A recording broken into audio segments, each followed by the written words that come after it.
Kaleshwaram project అంశంపై Congress BRS మధ్య మాటల యుద్ధం కొనసాగుతోంది. సీఎం రేవంత్ రెడ్డి వ్యాఖ్యలకు నిరసనగా బీఆర్ఎస్ ఆధ్వర్యంలో తెలంగాణ భవన్లో రక్తదాన శిబిరం నిర్వహించారు. కాళేశ్వరం ప్రాజెక్టుపై ప్రభుత్వం చేస్తున్న విమర్శలను బీఆర్ఎస్ నేతలు ఖండించారు. మరోవైపు నిరసన కార్యక్రమాల నేపథ్యంలో ఫలక్నామా పోలీస్ స్టేషన్ పరిధిలో బీఆర్ఎస్ వర్కింగ్ ప్రెసిడెంట్ కార్యకర్తలను పోలీసులు అదుపులోకి తీసుకున్నట్టు సమాచారం. కాళేశ్వరం అంశం ఇప్పుడు రెండు పార్టీల మధ్య రాజకీయ వేడిని మరింత పెంచుతోంది.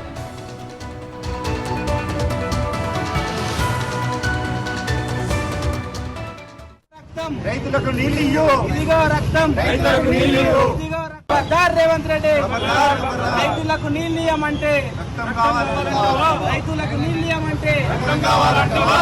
ఇదిగో రక్తం, తీసుకో, రైతులకు ఇయ్యు, రైతులకు ఇదిగో రక్తం, రైతులకు నీళ్లు ఇయ్యు, ఇదిగో రక్తం, రైతులకు నీళ్లు ఇయ్యు. ఇదిగో రక్తం. రేవంత్ రెడ్డి రైతులకు నీళ్లు ఇయ్యమంటే, రక్తం కావాలంటావా? రైతులకు నీళ్లు ఇయ్యమంటే రక్తం కావాలంటావా?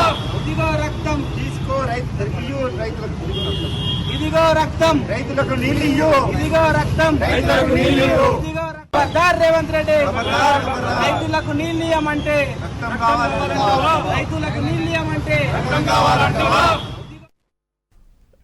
ఇక ఇదే అంశానికి సంబంధించి మరింత సమాచారం మా బ్యూరో చీఫ్ రాజ్ కుమార్ అందిస్తారు. రాజ్ కుమార్, చెప్పండి, గత కొన్ని రోజుల నుంచి చూసుకుంటే కనుక తెలంగాణ రాజకీయాల్లో బీఆర్ఎస్ వర్సెస్ కాంగ్రెస్గా మారిపోయింది.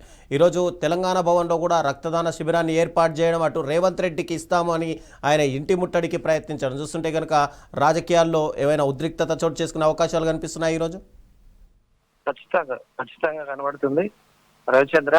ఎందుకంటే గడిచిన వారం 10 రోజుల నుంచి ఇప్పుడు కాళేశ్వరం ప్రధాన కేంద్ర బిందుగా మారిపోయింది.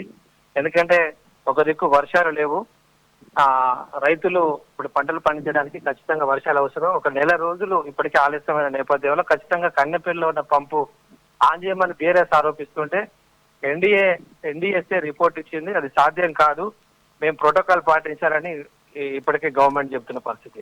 సో ఈ నేపథ్యంలో ఈ రెండు పార్టీల మధ్య విమర్శలు, ఒకరిపై ఒకరు విమర్శలు చేస్తున్న నేపథ్యంలో ఇటీవల మొన్న CM Revanth Reddy press meet లో మాట్లాడుతూ బీఆర్ఎస్ నేతల రక్తమైన చిందించి నేను నీళ్లు ఇస్తానన్న నేపథ్యంలో ఈ రోజు బీఆర్ఎస్ భవన్ లో బీఆర్ఎస్ సంబంధించిన నేతలు కొంతమంది, దాదాపు 100 మంది బీఆర్ఎస్ యువజన విభాగంలో రక్తదానం చేసి ఆ రక్తాన్ని ప్యాకెట్ల రూపంలో సీఎం రేవంత్ రెడ్డి ఇంటికి తీసుకెళ్తుండగా పోలీసులు అడ్డుకొని.